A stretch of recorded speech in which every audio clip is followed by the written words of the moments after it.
नमस्कार दोस्तों, आप सभी का स्वागत है आपके अपने ही चैनल अनुज रीना की लाइफ में।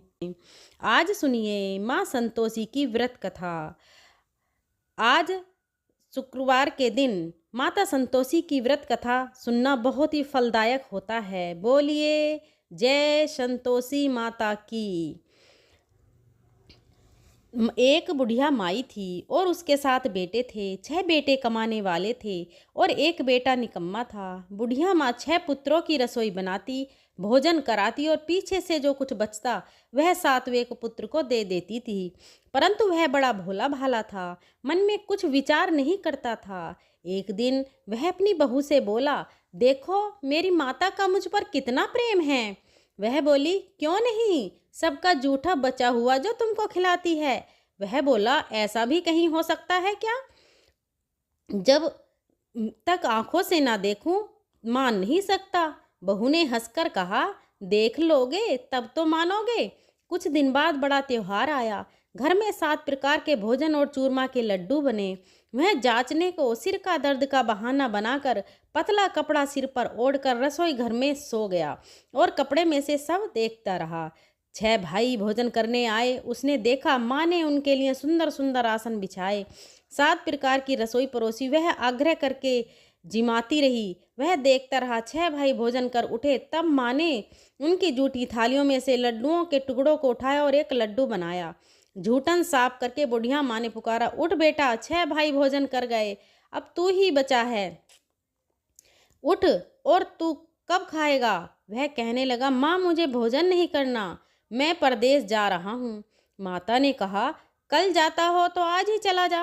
वह बोला, हाँ हाँ आज ही जा रहा हूँ। यह कहकर वह घर से निकल गया।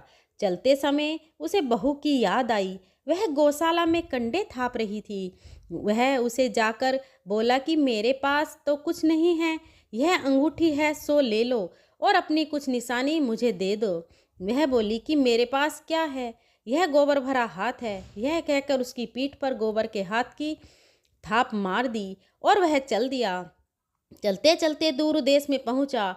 वहां पर एक साहूकार की दुकान थी। वहां जाकर बोला, भाई मुझे नौकरी पर रख लो। साहूकार को नौकर की ज़रूरत थी।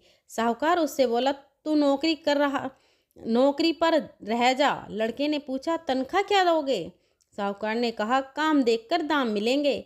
साहूकार की नौकरी मिल गई। वह सवेरे 6 बजे से रात्रि 12 बजे तक नौकरी करने लगा। कुछ दिनों में दुकान का लेन देन, हिसाब किताब, ग्राहकों को माल बेचना, सारा काम करने लगा। साहूकार के 7-8 नौकर थे। वे सब चक्कर खाने लगे कि यह नया नौकर बहुत होशियार बन गया है। सेठ ने भी काम देखा और 3 महीने के अंदर ही उसे मुनाफे का साझीदार बना दिया। 12 वर्ष में वह नामी सेठ बन गया और मालिक सारा कारोबार उस पर छोड़कर बाहर चला गया। अब वह बहू पर क्या बीती वह सुनो। सास ससुर उसे दुख देने लगे। गृहस्थी का काम करके उसे लकड़ी लेने जंगल में भेजते। इस बीच घर की रोटियों के आटे से भी जो भूसी निकलती उसकी रोटी बनाकर रख सी जाती और फूटे नारियल की नरेली में पानी। इस तरह दिन बीतते रहे। एक दिन वह लकड़ी लेने जा रही थी कि रास्ते में बहुत सी स्त्रियां संतोषी माता का व्रत करती दिखाई दी। वहां पर वह खड़ी होकर कहने लगी, बहनों यह तुम किस देवता का व्रत करती हो और इसके करने से क्या फल होता है? इस व्रत के करने की क्या विधि है? यदि तुम इस व्रत का विधान मुझे समझा कर कहोगी तो मैं तुम्हारा बड़ा एहसान मानूंगी। तब उनमें से एक स्त्री बोली, सुनो, यह संतोषी माता का व्रत है। इसके करने से निर्धनता दरिद्रता का नाश होता है, लक्ष्मी आती है, मन की चिंताएं दूर होती हैं, घर में सुख होने से मन को प्रसन्नता और शांति मिलती है, निपुत्र को पुत्र मिलता है, प्रीतम बाहर गया हो तो शीघ्र आता है, कुंवारी कन्या को मनपसंद वर मिलता है, राजद्वार में बहुत दिनों से मुकदमा चलता हो तो वह भी खत्म हो जाता है, कलह कलेश की निवृत्ति हो, सुख शांति हो, घर में धन जमा हो, पैसा जायदाद का लाभ हो और भी मन में जो कुछ कामना है वह सब इस संतोषी माता की कृपा से पूरी होती हैं। स्त्री कहने लगी, 1.25 आने का गुड़ चना लेना, इच्छा हो तो 5.25 आने का लेना, या 1.25 रुपये का भी सहूलियत के अनुसार ही लेना। बिना परेशानी श्रद्धा और प्रेम से जितना भी बन सके सवाया लेना। सवा पैसे से सवा आने तक तथा इससे भी ज़्यादा शक्ति और भक्ति के अनुसार ले लेना। हर शुक्रवार को निराहार रहकर कथा कहना और सुनना। इसके बीच क्रम टूटे नहीं, लगातार नियम पालन करते रहना। सुनने वाला कोई न मिले तो घी का दीपक जलाकर उसके आगे जल के पात्र को रखकर कथा कहना, परंतु नियम ना टूटे। जब तक कार्य सिद्ध न हो नियम पालन करना और कार्य सिद्ध हो जाने पर व्रत का उद्यापन करना। 3 मास में माता फल पूरा करती हैं।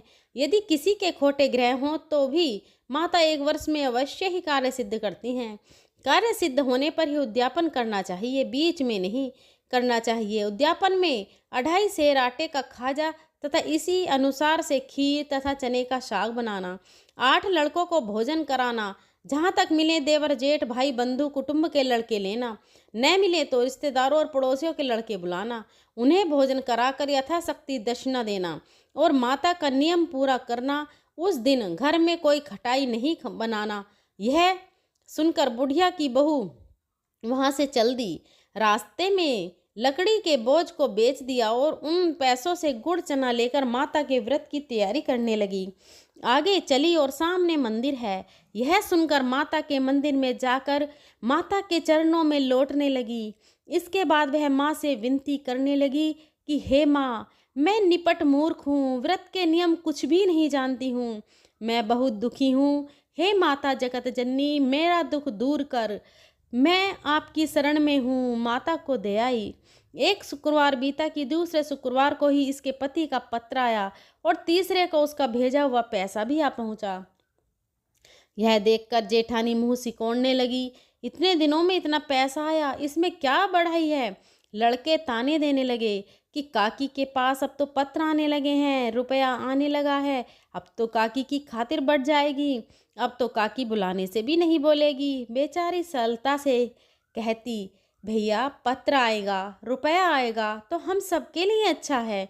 ऐसा कहकर आंखों में आंसू भरकर संतोषी माता के मंदिर में आकर मातेश्वरी के चरण में गिरकर रोने लगी। माँ, मैंने तुमसे पैसा नहीं मांगा, मुझे पैसे से क्या काम है माँ, मुझे तो अपने सुहाग से काम है, मैं तो अपने स्वामी के दर्शन और सेवा मांगती हूँ। तब माता ने प्रसन्न होकर कहा, जा बेटी, तेरा स्वामी आएगा। यह सुनकर खुशी से वह बावली होकर घर जाकर काम करने लगी।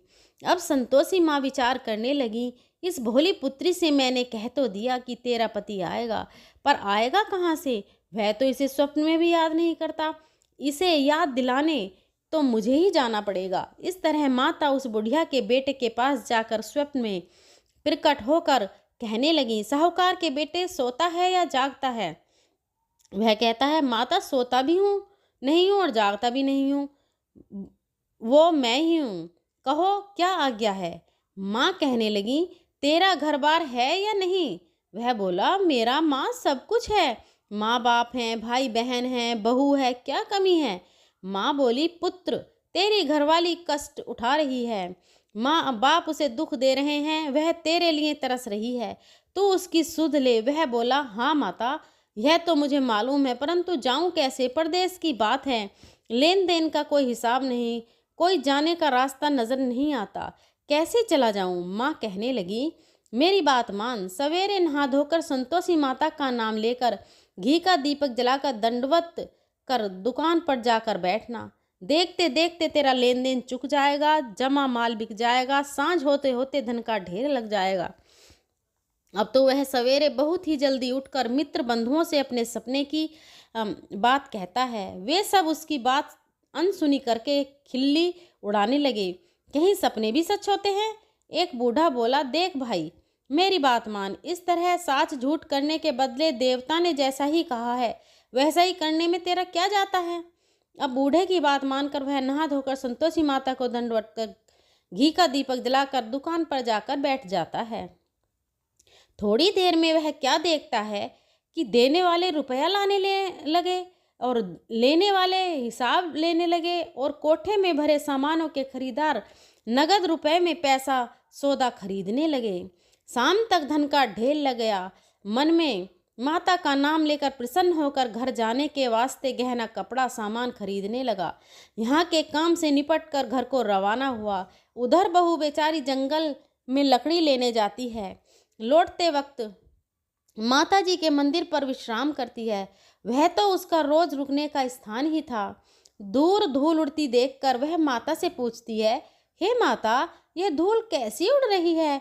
माँ कहती है, हे पुत्री, तेरा पति आ रहा है। अब तू ऐसा कर, लकड़ियों के 3 बोझ बना ले। एक नदी के किनारे रख, दूसरी मेरे मंदिर पर और तीसरा अपने सिर पर रख। तेरे पति को लकड़ी का गट्ठा देकर मोह पैदा होगा। वह यहाँ रुकेगा, नाश्ता पानी बनाकर खा करके माँ से मिलने जाएगा। तू लकड़ी का बोझ उठाकर जाना और बीच चौक में गट्ठा डालकर 3 आवाजें जोर से लगाना, लो सासू जी, लकड़ियों का गट्ठा लो, भूसे की रोटी दो, नारियल के नरेली में पानी दो। आज कौन मेहमान आया है? माँ की यह बात सुनकर वह बहुत अच्छा माता जी कहकर प्रसन्न मन होकर लकड़ियों के 3 गट्ठे ले आई और एक माता के मंदिर पर रखा। इतने में ही वह मुसाफिर आ पहुंचा। सूखी लकड़ी देखकर उसकी इच्छा हुई कि अब यहीं निवास करे और भोजन बनाकर खाकर पीकर गांव जाए। इस प्रकार भोजन बनाकर विश्राम लेकर गांव को गया। उसी समय बहू सिर पर लकड़ी का गट्ठा लिए आती है। उसे आंगन में डालकर जोर से 3 आवाज देती है, लो सासू जी, लकड़ी का गट्ठा लो, भूसे की रोटी दो, नारियल के खोपड़े में पानी दो। आज कौन मेहमान आया है? यह सुनकर उनकी सास आए दिए हुए कष्टों को भुलाते हुए कहती है, बहू ऐसा क्यों कहती है? तेरा ही मालिक तो आया है। बैठ, मीठा भात खा, कपड़े गहने पहन। इतने में आवाज सुनकर उसका स्वामी बाहर आता है और अंगूठी देखकर व्याकुल हो जाता है। माँ से पूछता है, माँ यह कौन है? कहती है, बेटा यह तेरी बहू है। आज 12 वर्ष हो गए जब से गया है, तब से सारे गांव में जानवर की तरह भटकती फिरती है। काम काज घर का कुछ नहीं करती, 4 समय आकर खा जाती है। अब तुझे देखकर भूसे की रोटी और नारियल के खोपड़े में पानी मांगती है। वह लज्जित होकर बोला, ठीक है मन, मैंने इसे भी देखा है और तुम्हें भी। अब मुझे दूसरे घर की चाबी दो तो मैं उसमें रहूँगा। ठीक है बेटा, जैसी तेरी मर्जी। यह कहकर माँ ने चाबी का गुच्छा उसे दे दिया। उसने लेकर दूसरे कमरे को खोलकर सारा सामान जमा और एक ही दिन में वहाँ राजा के महल जैसा ठाट बाट बन गया। अब क्या था, वह सुख भोगने लगी। इतने में अगला शुक्रवार आया। उसने अपने पति से कहा, मुझे माता का उद्यापन करना है। उसका पति बोला, बहुत अच्छा, कर लो, अपनी खुशी से यह भी कर लो। तुरंत ही वह उद्यापन की तैयारी करने लगी। जेठ के लड़के को भोजन करने कहने के लिए गई। उसने मंजूर किया, परंतु पीछे जेठानी अपने बच्चों को सिखाती है, देखो भोजन के समय सब लोग खटाई मांगना, जिससे इसका उद्यापन पूरा नहीं ना हो। लड़के खाना खाने आए और खीर पेट भर कर खाई, परंतु बाद याद आते ही कहने लगे, हमें कुछ खटाई खाने को दो, खीर खाना हमें भाता नहीं है, देखकर अरुचि होने लगती है। बहू कहने लगी, खटाई किसी को नहीं दी जाएगी, यह तो संतोषी माता का प्रसाद है। लड़के उठकर खड़े हुए और बोले, पैसे लाओ। भोली बहू कुछ नहीं जानती थी, सो उन्हें पैसे दे दिए। लड़के उसी समय उठकर इमली लेकर खाने के लिए लगे। यह देखकर बहू पर माता ने कोप किया। राजा के दूत उसके पति को पकड़कर ले गए और जेठ जेठानी मन मारे खोटे वचन कहने लगे। लूट लूट कर धन इकट्ठा कर लाया था, सो राजा के दूत पकड़ कर ले गए हैं। अब शाम मालूम हो जाएगा जब जेल की रोटी खाएगा। बहू से यह वचन सहन नहीं हुए। वह रोती हुई माता के मंदिर में गई और बोली, हे माता जगत जननी, तूने यह क्या किया? हंसाकर क्यों रुलाती है? हो माता बोली, तूने उद्यापन करके मेरा व्रत भंग किया, इतनी जल्दी सब कुछ भुला दिया। वह कहने लगी, माता भूली तो कुछ नहीं हूँ, कुछ अपराध ही किया है, मुझे तो लड़कों ने भूल में डाल दिया है, मैंने भूल से उन्हें पैसे दे दिए, मुझे क्षमा करो। माँ बोली, ऐसी भी कहीं भूल होती है? वह बोली, मुझे क्षमा करो माता रानी, मुझे माफ़ करो माँ, मैं फिर तुम्हारा उद्यापन करूँगी। माँ बोली, अब भूल मत करना। वह बोली, अब भूल नहीं होगी। माता, अब बताओ वे कैसे आएंगे? माँ बोली, जा पुत्री, तेरा मालिक तुझे रास्ते में ही आता मिलेगा। वह निकली, रास्ते में पति आता मिला तो उसने पूछा, तुम कहाँ गए थे? वह कहने लगा, इतना धन जो कमाया है उसका टैक्स राजा को ने मांगा था, वह भरने गया था। वह प्रसन्न होकर बोली, अच्छा हुआ, अब घर चलो। कुछ दिन बाद फिर शुक्रवार आया तो वह बोली, मुझे माता का उद्यापन करना है। पति ने कहा, कर लो। वह फिर जेठ के लड़कों से भोजन को कहने लगी तो जेठानी ने एक दो बातें सुनाई और लड़के सिखा दिए कि तुम पहले ही खटाई मांग लेना। लड़के कहने लगे कि हमें खीर खाना नहीं भाता, कुछ खटाई खाने को दो। तो बहू बोली, खटाई खाने को नहीं मिलेगी, खाना हो तो खाओ। यह कहकर ब्राह्मणों के लड़कों को भोजन कराने के लिए यथाशक्ति दक्षिणा बुलाकर लाई और उन्हें यथाशक्ति दक्षिणा की जगह एक एक फल उन्हें दिया। इससे संतोषी माता प्रसन्न हुई। माता की कृपा होते ही 9 मास उसको चंद्रमा के समान सुंदर पुत्र प्राप्त हुआ और वह पुत्र को लेकर प्रतिदिन माता जी के मंदिर को जाने लगी। माँ ने सोचा कि यह रोज आती है, आज क्यों न मैं ही इसके घर चलूं, इसका आसरा देखूं तो सही। यह विचार कर माता ने भयानक रूप बनाया, गुड़ और चने से सना मुख, ऊपर से सूंड के समान होठ, उस पर मक्खियां भिनभिना रही हैं। दहलीज पर पैर रखते ही उसकी सास चिल्लाई, देखो कोई चुड़ैल, कोई डाकिन चली आ रही है, लड़कों इसे भजाओ नहीं तो किसी को खा जाएगी। लड़के डरने लगे, चिल्लाकर खिड़की बंद करने लगे। बहू रोशन दान में से सब देख रही थी, प्रसन्नता से पगली होकर चिल्लाने लगी कि आज मेरी माता मेरे घर आई हैं। यह कहकर बच्चे को दूध पिलाने से हटाती है। इतने में सास का क्रोध फूट पड़ा। वह बोली कि इसे देखकर कैसे उतावली हुई है जो बच्चे को पटक दिया। इतने में माँ के प्रताप से जहाँ देखो वहाँ लड़के ही लड़के नजर आने लगे। बहू बोली, माँ जी, मैं जिनका व्रत करती हूँ यह वह संतोषी माता है। इतना कहकर झट से सारे घर के किवाड़ खोल दिए और सबने माता के चरण पकड़ लिए और विनती कर कहने लगे, हे माता, हम मूर्ख हैं, अज्ञानी हैं, तुम्हारे व्रत की विधि हम नहीं जानते। तुम्हारा व्रत भंग करके हमने बहुत बड़ा अपराध किया है। हे माता, बहू को जैसा फल दिया वैसा सबको देना। जो भी यह कथा पढ़े या सुनेगा उसकी सभी मनोरथ पूर्ण करना। प्रेम से बोलिए संतोषी माता की जय। माता अपने सेवक संतोषी अब करते हैं संतोषी माता की आरती।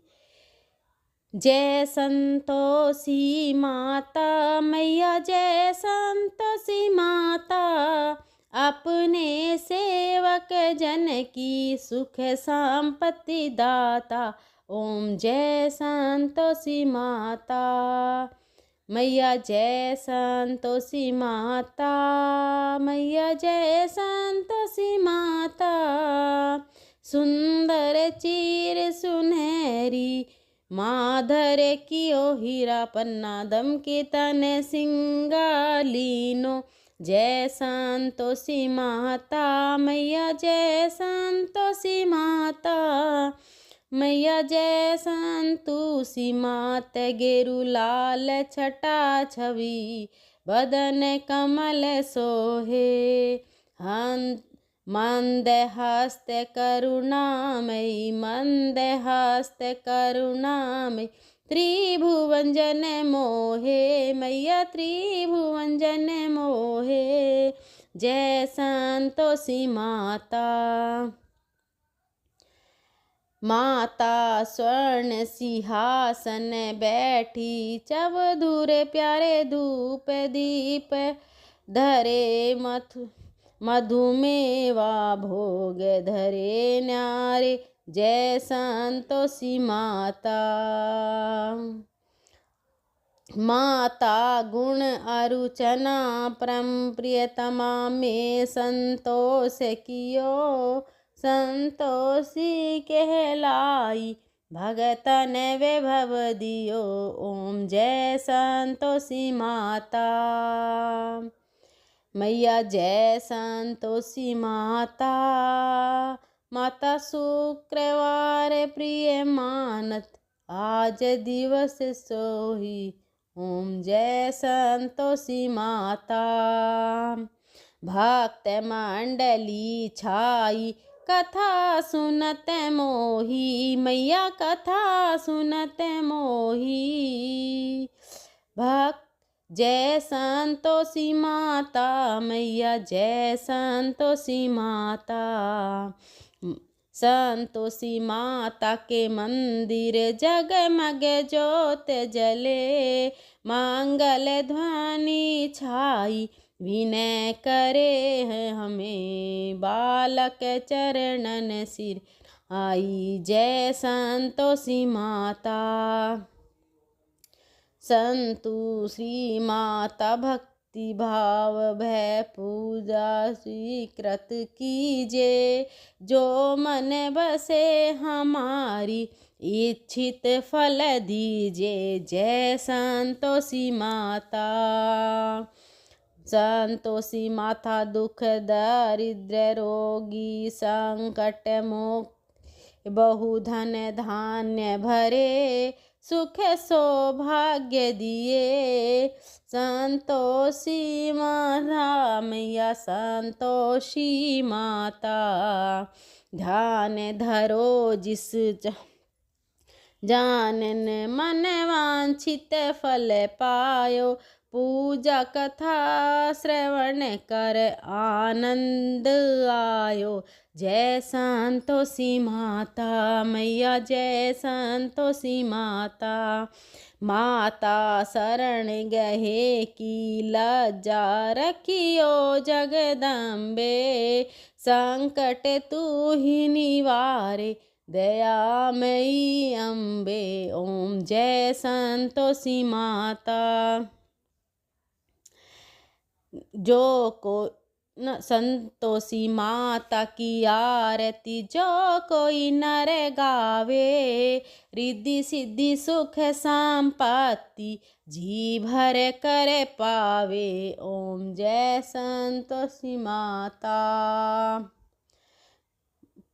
प्रेम से बोलिए संतोषी माता की जय। लक्ष्मी मैया की जय। आपको आज की कथा पसंद आई हो तो वीडियो को लाइक करके हमारे चैनल अनुज रीना की लाइफ को सब्सक्राइब करें और साइड में बेल आइकन को प्रेस ज़रूर करें, ताकि आने वाली सभी वीडियो की नोटिफिकेशन आपको मिल सके। अगर मेरे बोलने में आपको कोई गलती लगी हो तो मैं हाथ जोड़कर माफ़ी चाहती हूँ। और दोस्तों, मेरे चैनल पर आपको कार्तिक महात्म्य की कथाओं का भी श्रवण करने का आनंद मिलेगा। एक बार चैनल का विजिट ज़रूर करें। धन्यवाद।